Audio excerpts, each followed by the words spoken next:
Assalamualaikum warahmatullahi wabarakatuh. My name is Usna Maulida and I'm from University of Pamulang. Today I want to talk about politeness and interaction. To understand the dynamics of this interaction, we need to consider various factors related to social proximity. Some of these factors are predetermined before an interaction takes place and are influenced by external elements. These factors often revolve around the social status of the participant, which is determined by societal norms based on factors like age and authority.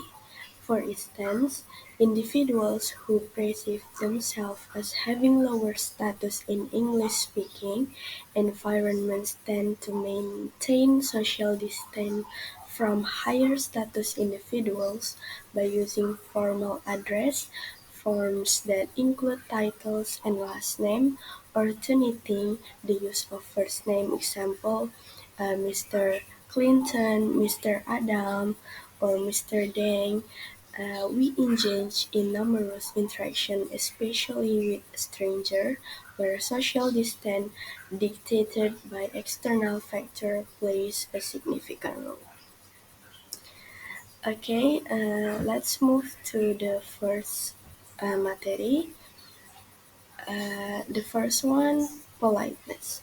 Politeness is the act of displaying awareness of another person's face in interaction, often characterized by respect or deference when the other seems distant, and friendliness, camaraderie, or solidarity when the other is close, demonstrating respect and differences in social situations.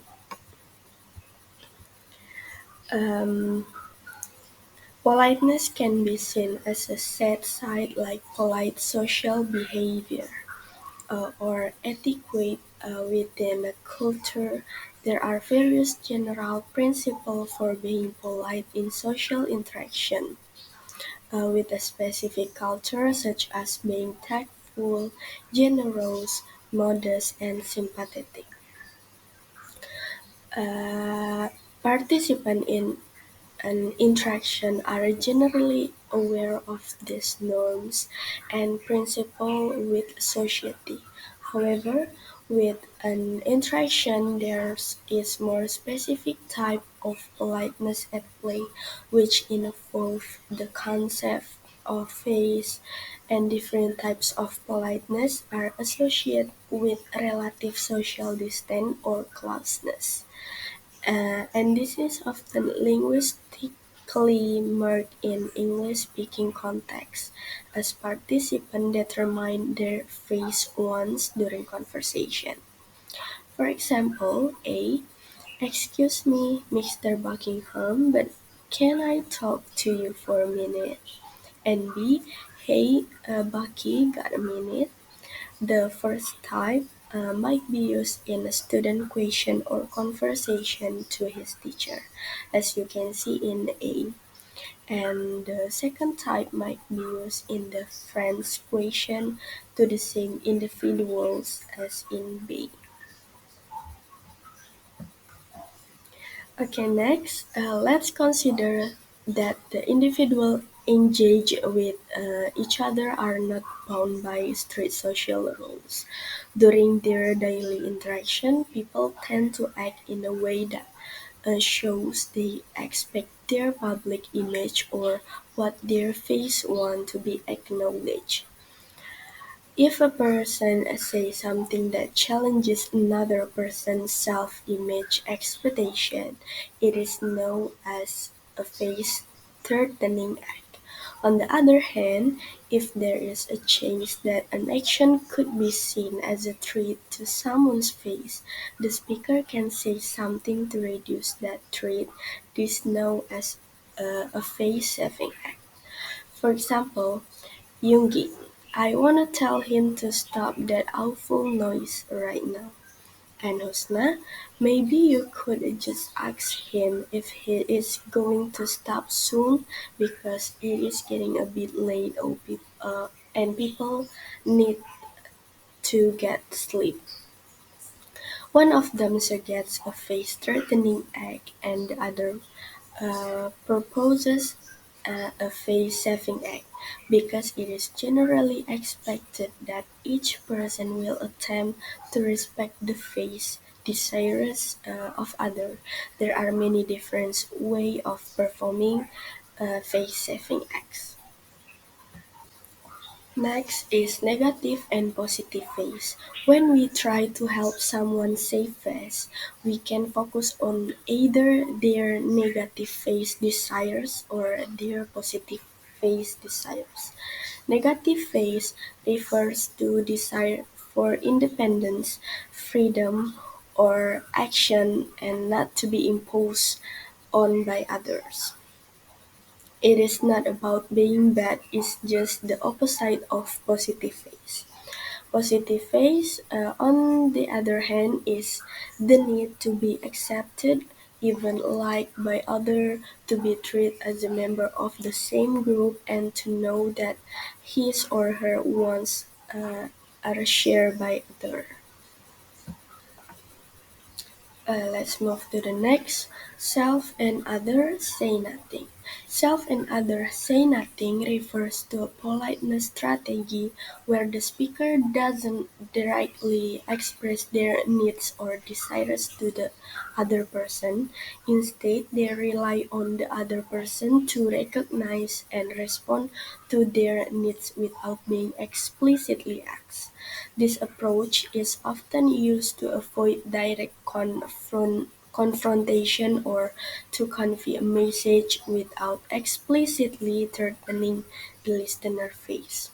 This say-nothing approach may not work, but if it does, it because the other person offers assistance without you having to ask.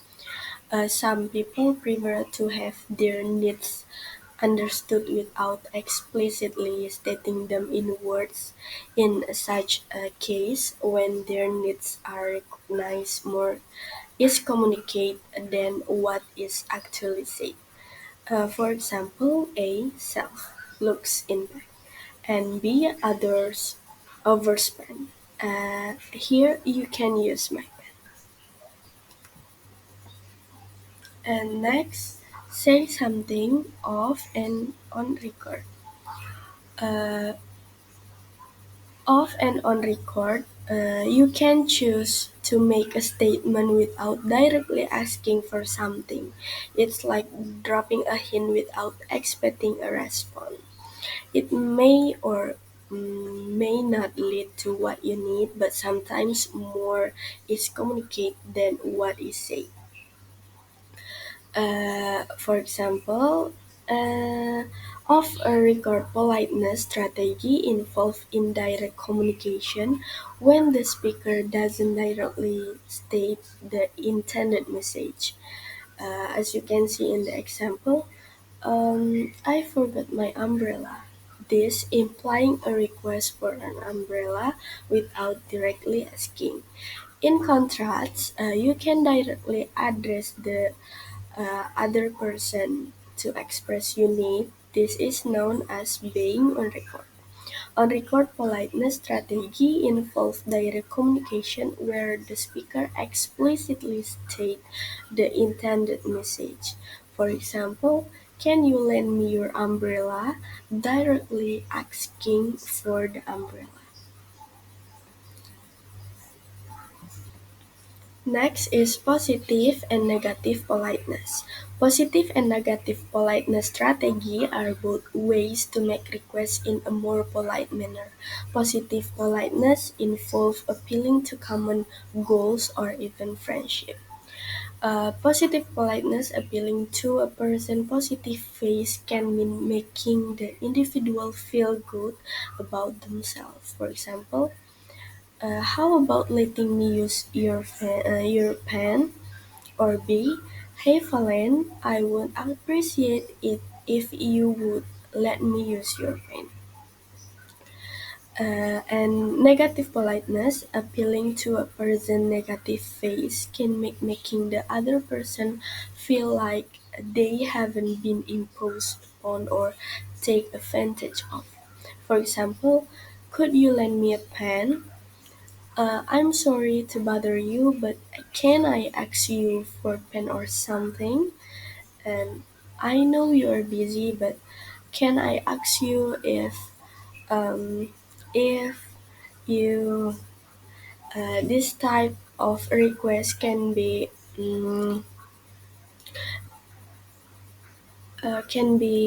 riskier for speaker as they may lead to refusal.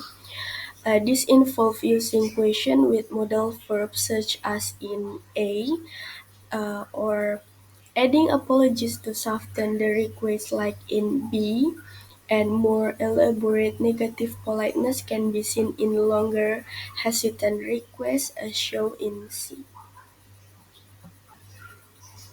The next topic is strategy. In pragmatic, there are two main types of politeness strategy.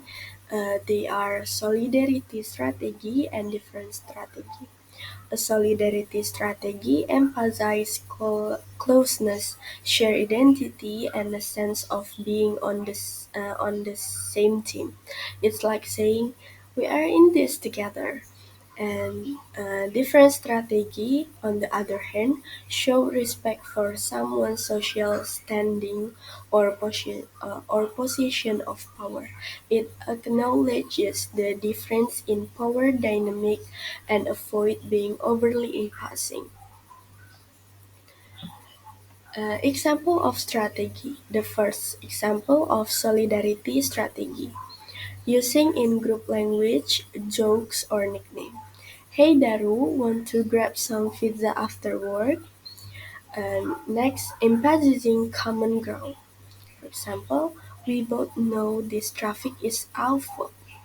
And next, using inclusive language like we and us. For example, let's brainstorm some ideas for this project. And last example, employing compliment like you always have such great idea, Jungkook. And the next example of different strategy, using title and honorifics like yes, Miss Kazuha, I can get that report to you by tomorrow. Or hedging and softening requests like I was wondering if it wouldn't be too much trouble. Could I perhaps borrow your stapler? And the next example is using indirect requests. Like it seemed like the printer is low on toner. This example is hoping the listener will take the initiative to refill it. And last example is using apologize for any inconvenience caused, like I'm so sorry to bother you, but blah blah blah. And the last is pre-sequence. A pre-sequence in pragmatic refers to an opening turn in a conversation that prepare the listener for what's coming next. It's like setting the stage for the main action. There isn't a definitive list with a set number of pre-sequence types, but here are some common categories. The first one is pre-request. The second one is pre-announcement. The third one is pre-invitation. And the fourth one is pre-arrangement. And the last one is pre-identification. uh, Categories of pre-sequence. The first one is pre-request. This prepare the listener for a request and might coach their willingness to cooperate. For example, hey, do you have a minute? This before asking for help. And the second one is pre-announcement. This builds anticipation or softens the blow of upcoming news. For example, you won't believe what happened. This before telling a story. And the third one is pre-invitation. This paves the way for an invitation and might indirectly check the listener availability. For example, are you free on Friday night? This used before inviting them out. And the fourth one is pre-arrangement. This establish the groundwork for future action like scheduling or meeting. Uh, Example, would you like to make an appointment sometimes next week? And the last category is pre-identification. This introduce yourself or your role in the conversation before getting to the point. For example, hi, I'm Zura for marketing. This before asking a question. Okay, that's all from me. I hope you guys get the benefit from it. I'm sorry for the mistake. And wassalamualaikum warahmatullahi wabarakatuh.